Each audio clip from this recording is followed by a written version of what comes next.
It's live from the Whiskey 61 Lounge in the Bank Plus studio. Check it out.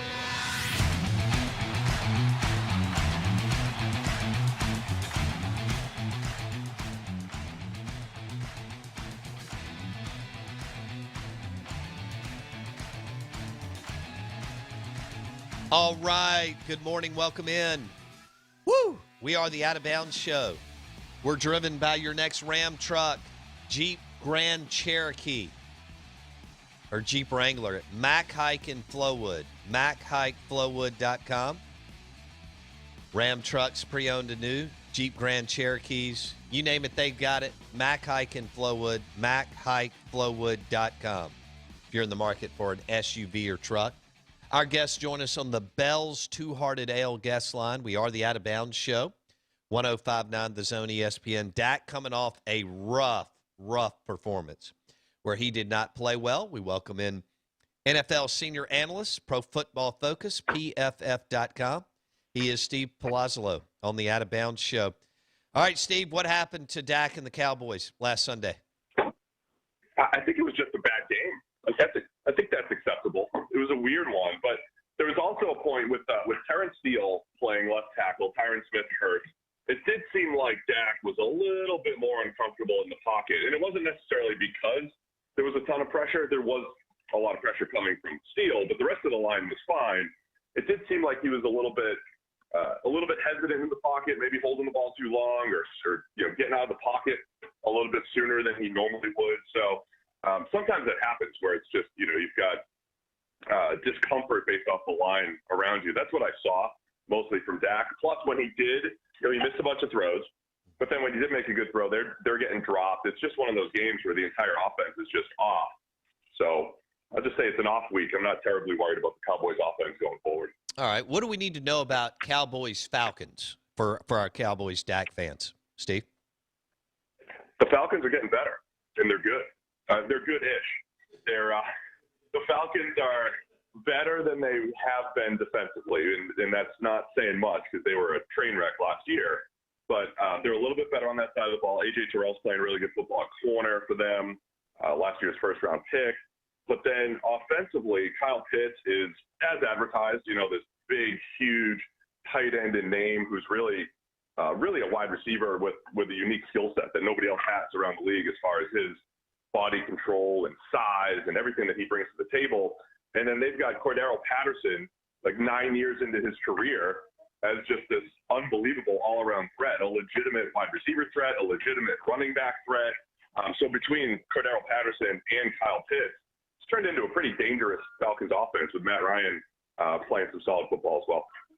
Man, I don't like to hear that. All right, Cowboys-Falcons with an improved Falcons team.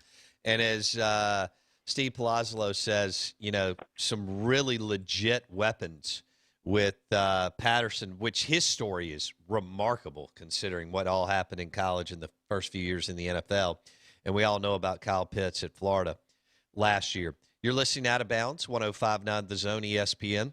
Pro Football Focus, Steve Palazzolo, senior analyst.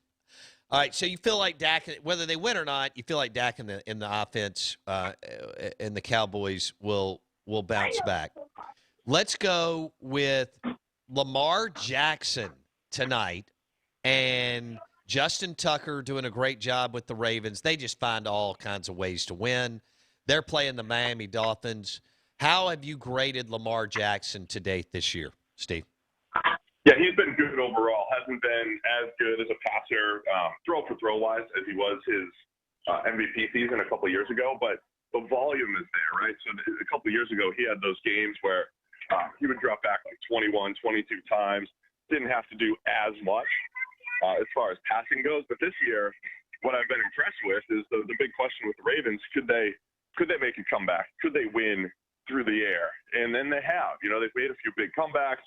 They've put a lot on Lamar Jackson's plate, always rushing the ball, but as a passer as well. So I think he's been good. He's been very good overall.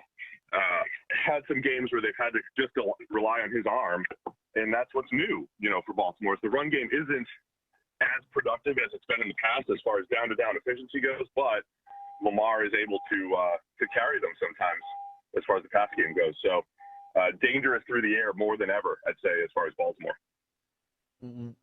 What about Jordan Love with the Green Bay Packers against Kansas City? He hasn't played much, if any, but he's been there for a while now. What did you see? He wasn't great. I expected some bad decisions in there. I expected him to throw the ball, at defenders, put the ball in harm's way. He did that a couple times, but his just general accuracy was off. I mean, it doesn't mean he's never going to get it. It's his first start, but clearly the timing of the offense was different, and he did have open throws that he missed. The accuracy was a concern. That was one of the concerns coming out of Utah State. So yeah, it wasn't a great start. And again, it's not that that's the way his entire career is going to go, but if you were coming out of that saying, man, I really want to be optimistic about a post-Aaron Rodgers world in Green Bay, I don't think you came away from that game saying, all right, we're ready. It's Jordan Love's team. I think it showed he still has a ways to go. Okay, the Chiefs didn't really score any points either. Do you expect this thing to become another explosive high-flying act before January? Or do you think they kind of are what they are this year, and they're going to roll kind of with what they've been? I mean, early on, I kept expecting it to revert back to what it's been, but I think the further we get away from their explosive offense, the more concerns I have. It's clearly just off, and a lot of times when you see this, I've made the statement before, like we've never seen Patrick Mahomes play without Tyreek Hill and Travis Kelce, for an extended period of time. And I always had some deep down concerns, like what if those two explosive playmakers, maybe the two most difficult covers in the entire NFL, what if he didn't have those guys? Now, he still has them, but they're not necessarily – I mean, they're getting stopped. They're getting slowed down. So I have some concerns because they're not adjusting to what the league is doing, which is saying, we're going to take Tyreek Hill away. We're going to take Travis Kelce away. We're going to make you throw the ball underneath over and over and over again. And you got to play a patient game, and you got to make accurate throws. Everything that people would have criticized a Tom Brady or a Drew Brees for, they just hit the open throw underneath. It's easy. No, that's quarterbacking. It's making 40 good decisions a game, not 3 spectacular plays. So I think that's where Mahomes is struggling, and the Chiefs' offense is struggling as a whole. How do you run an offense without the explosive element that teams are taking away? So they're capable, but it's the NFL. You have to adjust at some point, and we haven't seen the Chiefs do it, particularly over these last 3 or 4 weeks. It's so funny, Steve. As fans, we just thought it would be easy for Mahomes the next 12 to 13 years. It's not easy for anybody in this league, right? I did too. I mean, not that anything's ever easy, right? But you just have such a high baseline that he brought to the table, and there's other people who are like, oh, he was never good and he was always reckless. Like, no, Mahomes is special. Like, he has played a special brand of football his first 3 years as a starter. But, Aaron Rodgers has not been the best quarterback in the league at every point in his career. There's points where he was. Tom Brady, I think, is the best quarterback of all time, but there's points in his career where you wouldn't say he's the best. So, I mean, it's the nature of the position and the nature of the NFL. Like, defenses watch film too, and they have to they make adjustments, and good quarterbacks are able to adjust and handle what the NFL's throwing at them. In your AFC power rankings. Oh, don't make me do it. Well, just tell me where the Chiefs are. How about that? They're probably 6 or 7. But again, it's just where they have to be right now. But as far as the reality of what they've been and where they could go, they're probably 2nd or 3rd. I'm just not sure. I'm not sure how much to weigh what we've seen the previous 3 years versus the first 9 weeks this season. It's always a tough thing to figure out when does a team become what you're seeing, and when do you forget what they've been, right? So that's my cop out. I mean, realistically, if they ended up as the 2 or 3 seed, would anybody be surprised? I don't think so. But man, this offense just looks so bad over these last few weeks. A little adversity, Blake, in Kansas City with Reed and Mahomes. And as Steve said, he's been brilliant. But that doesn't mean maybe that you're going to be brilliant every single year out of 15 years. And he just referenced Tom Brady. Steve Palazzolo, senior analyst, NFL insider, Pro Football Focus, PFF.com. He joins us on the Bell's Two-Hearted L guest line. I want to go to defense, and I'll go back to offense. Jeffery Simmons What is his grade? How is he grading off?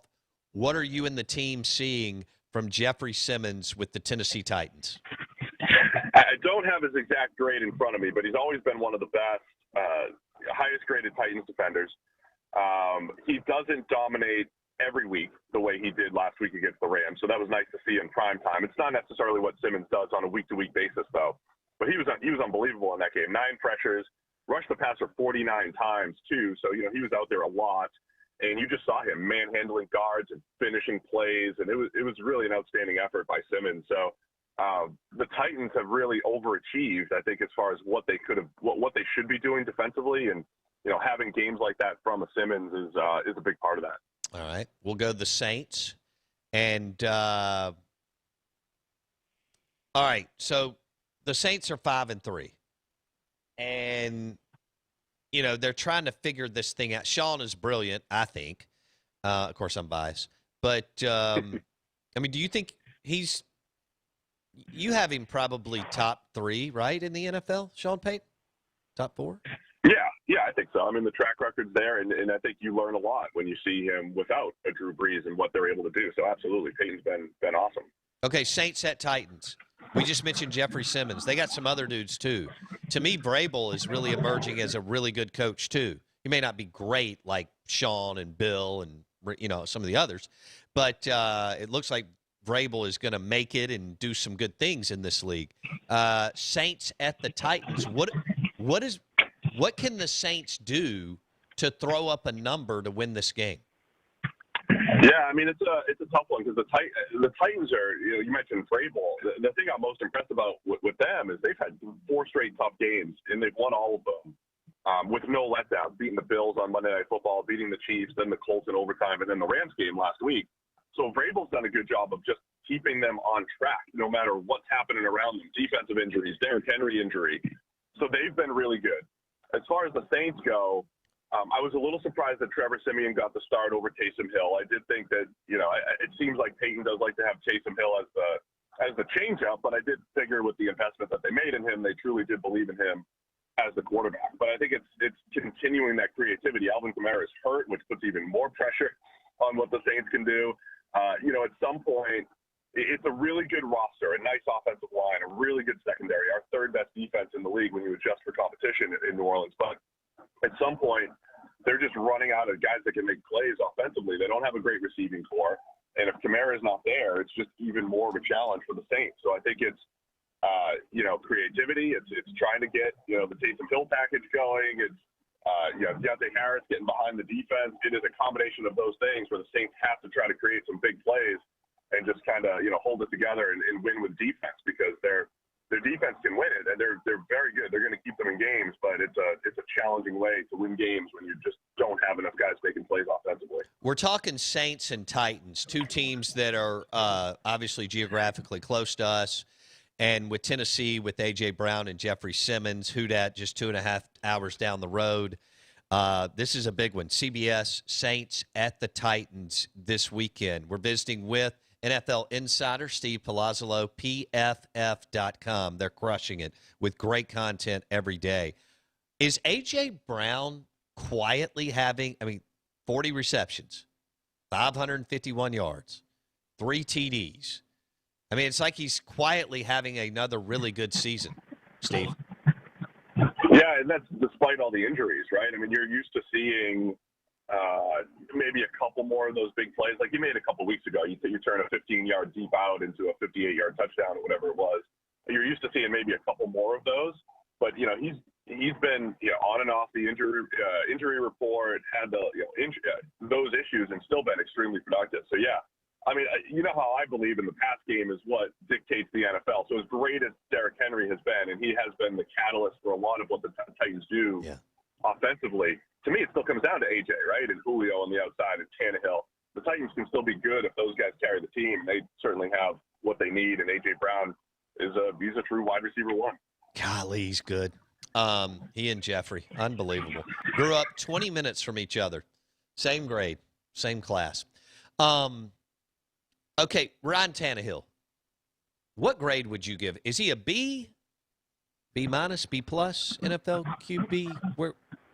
Give me a grade. He's an A now. He has played like an A. Wow. Since taking over in 2019, I've been waiting for his regression. I'm a big believer in, big data, right? There's no way Ryan Tannehill, who's got, 7 or 8 years of average NFL play, slightly above average NFL play, how did he become a high-end quarterback? But that's what he's been since 2019. Now, the one little, thing that you have to consider there is he's been in favorable situations. Teams do truly put more defenders in the box, which makes it easier to pass and all that stuff. But as far as how Tannehill is executing, since 2019, taking over as the Titans starter, he's been a top 5 caliber quarterback. That's just how he's played. It doesn't necessarily mean you'd put him in a different system and say, okay, it's all on you, Ryan. Go drop back 45 times, win the game for us. I don't know that he would do that necessarily, but as far as what Tannehill has done these last few years, he is just up there. Accuracy, decision-making, and they've created a lot of big plays, a lot of offense in Tennessee outside of just the running game with Derrick Henry. And you got to credit what Tannehill's done, and it comes back to Vrabel too. Like Vrabel's system and team and everything that they've put in place has gotten the best out of Ryan Tannehill. Okay, is Vrabel quietly, slowly emerging as what could be a really good NFL head coach for years, considering his age?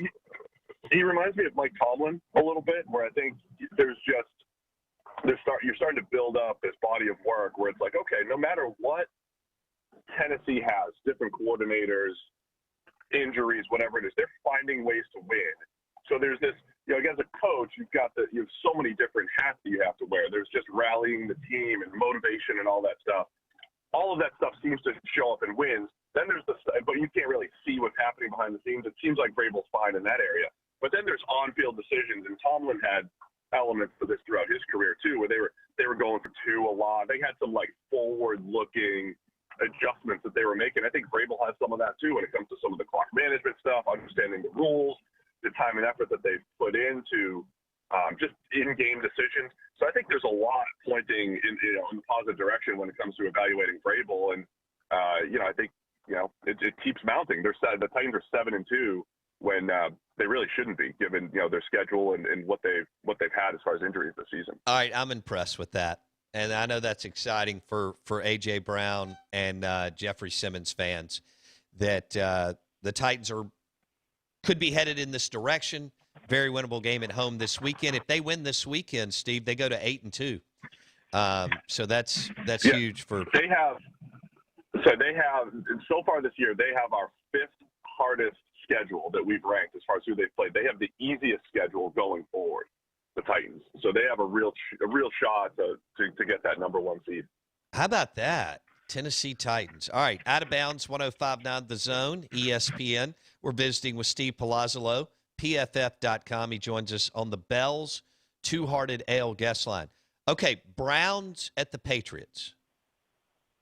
So we've got this Baker thing going on. We got the Patriots playing better football. Bill's just doing it. Belichick's just doing it through all 3 phases of the game, even though they don't have that QB, all 3 phases of the game. What's going on here? Patriots have a good quarterback. It's Mac Jones. Oh, he's playing good football, man. You've never wanted to believe in Mac Jones. They're doing a really nice job in New England over the last few weeks. The Chargers win a couple weeks ago, I thought, was a huge turning point, because if you look at the Patriots over the last 2 years, they were not winning games that they shouldn't have won. They were only winning the games that they should have won. The Jets, the Texans, beating up on teams that they were just better than, but they wouldn't beat teams that were better than them, and then they did it with the Chargers. That's why they're 5-4 and in the mix here, and people are starting to get Patriots hype. That defense is really coming together. They're doing a great job limiting the pass game.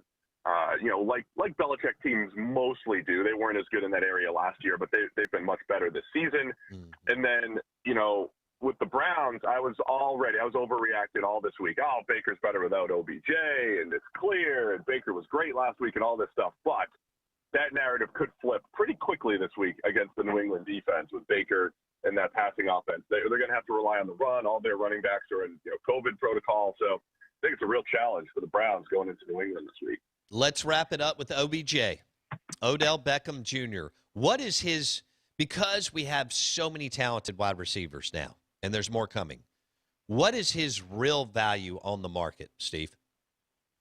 I think it depends on where he lands. I think a team like the Saints, who could use a true number one, would find a easier way to integrate him into the offense. Of course, on paper, that's what he would have been in Cleveland, and clearly that didn't work.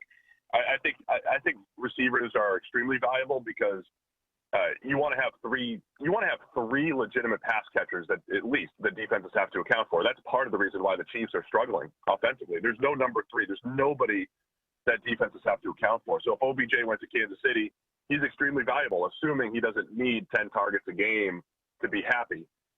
With Green Bay, I don't know how they would make it work if it was, Devontae Adams is the guy there, and I don't think you want to take away targets from Devontae Adams. But a team like New Orleans, where I think they just need any sort of playmaker help, a team like the Chiefs, where that number three option is just huge for them to get back on track, I think there's a lot of value for OBJ, but he's not necessarily that true number one that he looked like, coming out of New York when he was with the Giants for those first few years.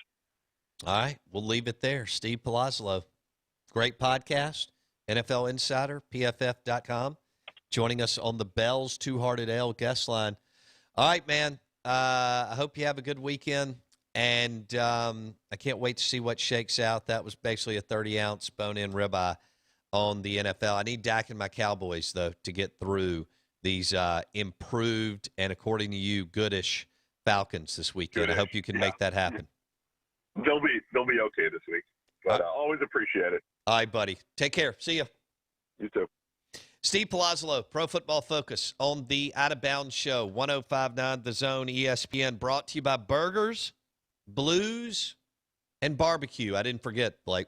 Burgers, Blues, and Barbecue, Main Street in Madison. Steven and the team, he did a great job with that building that he took over in Madison. It's got a lot of character. It's really, really cool. Great location, Main Street in Madison. Good to see another local restaurant not only come to Madison, but do well. Obviously, they're in Brandon, too. Burgers, Blues, and Barbecue, serving breakfast 6 days a week, Monday through Saturday. We've told you about the chicken and waffles, the honey butter chicken biscuit.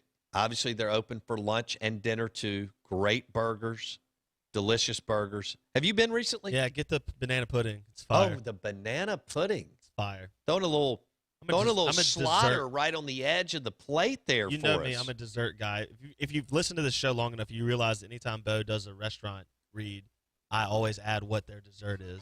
That's true. You Yeah, do. It's because I'm a smart man. I know what brings the people in. Smash Attack Burger at Burgers, Blues, and Barbecue. They're open for breakfast.